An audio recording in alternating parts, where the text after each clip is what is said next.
Voici un paradoxe improbable. En tant qu'animateur de communauté, plus tu cherches du soutien, plus tu t'épuises et plus tu te sens fatigué. Ouais, ça a l'air débile comme ça. Mais pourtant, c'est peut-être ce que tu vis en ce moment, parce que tu te dis, écoute, j'aimerais bien trouver du soutien, j'aimerais bien trouver de l'aide, par rapport à mes défis, à mes challenges que je rencontre dans l'animation de ma communauté. Sauf que, en fait, je trouve pas. Et le problème, c'est pas parce que tes demandes en fait sont confuses, c'est parce que tu demandes au mauvais endroit. Salut à toi, c'est Tonton Pascal. Tu es bien sûr Communauté Engagée, le podcast pour les animateurs et les animatrices de communauté qui veulent arrêter d'être indispensables sans que leur communauté s'effondre. Et aujourd'hui, je vais répondre à cette question. Pourquoi chercher du soutien ou aller chercher de l'aide au mauvais endroit, c'est plus fatigant que le reste. Et pour ça, je vais te partager une anecdote. Je sais pas si tu le sais, donc, mais moi, avant d'être formateur et consultant en animation de communauté, je suis avant tout un entrepreneur. Et moi, les milieux dans lesquels j'ai traîné, c'est surtout dans les milieux business et notamment de l'infoprenariat. Et quand j'ai commencé à m'intéresser à l'aspect communauté, bien avant de rencontrer mon maître Jean-Michel, pour moi, l'aspect communauté, c'était exclusivement, je le voyais uniquement dans la vision du marketing et du business. Donc, j'aurais eu aucune, ça m'aurait pas passé par la tête d'aller chercher l'aspect communauté, en fait, dans d'autres contextes. Pourquoi? Parce que moi, je connaissais que ça, et moi, l'entrepreneuriat, le business, c'est mon domaine. C'est vraiment mon truc. Beaucoup de mes amis sont entrepreneurs. J'aime énormément consommer des contenus, que ce soit des podcasts ou de temps en temps des interviews sur YouTube d'entrepreneurs, de parcours d'entrepreneuriat. Moi, c'est mon truc. En fait, j'allais dire que c'est dans mon ADN, mais il y a un peu de ça. Moi, j'adore ça. J'adore l'entrepreneuriat. Et donc, l'aspect communauté, ça ne concerne pas uniquement l'entrepreneuriat. Si tu m'écoutes, ça se trouve peut-être que tu animes une communauté, peut-être que tu travailles pour une institution, peut-être que tu travailles pour une association, peut-être que tu animes une communauté professionnelle. Bref, quand il s'agit de communauté, il y a différents contextes. Il existe tellement de façons d'animer d'une communauté, il y a tellement de sortes de communautés que, ce- en tout cas, pour moi, bah, quand il s'agissait d'aller chercher des informations sur l'aspect communauté, j'allais les chercher dans ce que je connaissais. Et c'est normal. En fait, c'est complètement humain. Et ça se trouve, toi aussi, tu vas chercher de l'information dans ce que tu connais. Si tu travailles auprès d'organisations, tu vas peut-être aller chercher du soutien ou de l'aide, peut-être avec d'autres pairs. Si tu es dans de l'associatif, tu vas aller peut-être rencontrer d'autres personnes qui animent des communautés dans l'associatif pour qu'elles te donnent conseil. Et c'est normal, parce qu'on est attiré par ce qui nous ressemble. C'est complètement normal. Forcément. Moi, de mon côté, je côtoie plutôt des entrepreneurs, donc je vais plutôt m'adresser à eux. Et c'est complètement logique. Et le problème, c'est que tu vas t'adresser à des gens peut-être qui sont du même milieu, mais en fait qui ne te enfin, qui ne sont pas dans ta situation et surtout ne la comprennent pas. Et, et c'est complètement ok parce que quand tu vas aller chercher de l'aide, tu peux avoir plusieurs formes d'aide et de soutien. Tu as un soutien émotionnel. Putain, je peux partager avec quelqu'un d'autre ce que je vis et cette personne me comprend. Tu peux aller chercher un soutien stratégique. Ok, je vais aller voir peut-être un formateur, un coach, un consultant, il va me partager telle approche, telle technique. Et voilà, ça va potentiellement m'aider à, euh, à régler mon problème. Ou bien, tu as ce que j'appelle le soutien de posture. Et moi, c'est vraiment ce que je veux t'enseigner à travers le podcast Communauté engagée. Le podcast, c'est arrêter d'être indispensable sans que ta communauté s'effondre. Et pour cela, ça va t'obliger de passer de l'animateur de communauté épuisé au bord du burn-out à un animateur aligné.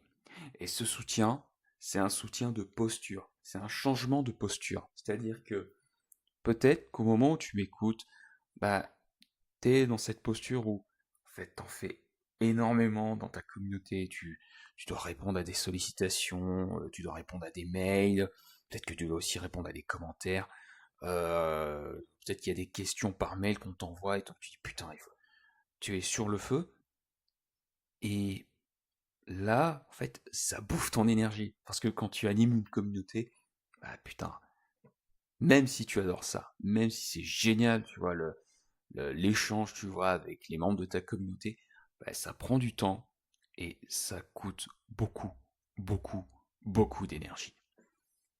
Et le problème, c'est pas de chercher du soutien. Le problème, c'est de penser que un soutien émotionnel vaut un soutien stratégique, vaut un soutien de posture. Et c'est rarement le cas. Et ça, tu, au départ, tu le sais pas. C'est ce qui m'est arrivé, hein. Moi, je ne savais pas. Moi, je cherchais du soutien. Et avant d'avoir cette clarification, moi, ce qui m'intéressait, c'est du soutien. Et donc, attendre du soutien, par exemple, soit de ta communauté, soit d'autres personnes, ben, ce qui va se passer, c'est que tu vas aller chercher du soutien là où tu connais le plus, et paradoxalement, ça va créer plus de confusion. C'est bizarre. Je vais aller chercher du soutien, je vais aller chercher de l'aide, je vais chercher quelqu'un qui va m'aider,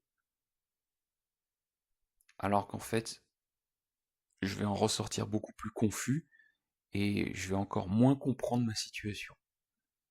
Oui, c'est bizarre. Malheureusement, c'est ce qui se passe.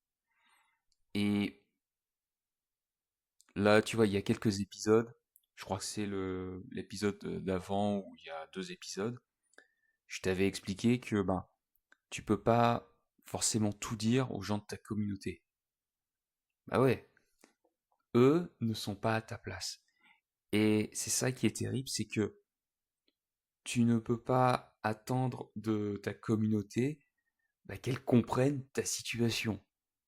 Et c'est terrible, parce que tu, tu peux aller, ils peuvent essayer de comprendre et peut-être t'apporter un soutien émotionnel, mais en aucun cas, ils peuvent t'apporter la stratégie et la posture. Parce que déjà, cette posture, c'est toi qui dois l'incarner. Alors, si en plus tu es celui sur qui la communauté tient, ben, comment un pilier peut demander de l'aide, sachant que c'est souvent à lui qu'on demande de l'aide. Et c'est ça en fait le souci. C'est quand tu as besoin d'aide, et ben là ça devient compliqué. Et c'est pas le problème, il vient pas de toi. C'est pas un- c'est pas un problème qui vient de toi.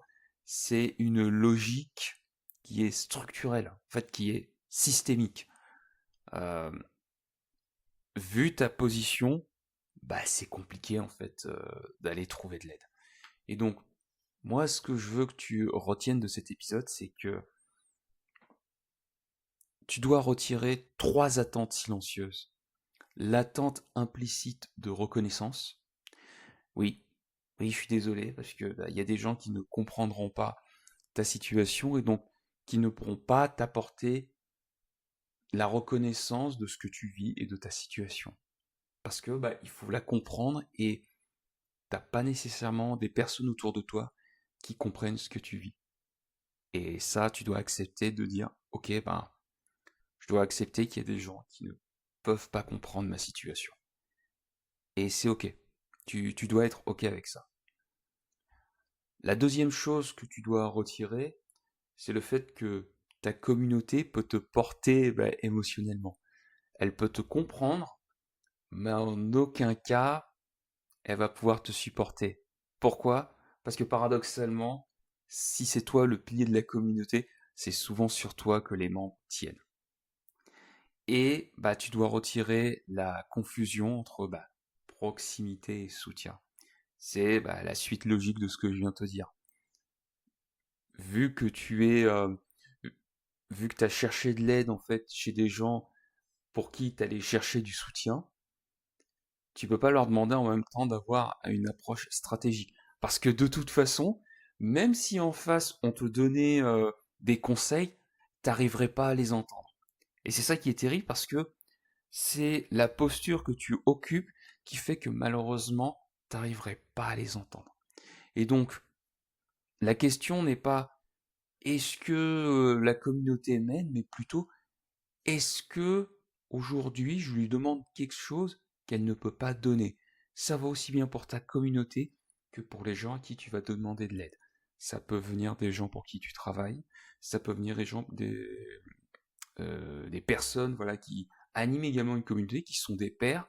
Et donc aujourd'hui, moi ce que je veux que tu demandes, c'est quand tu vas aller chercher du soutien, quand tu vas aller chercher de l'aide, ben, pose-toi cette question.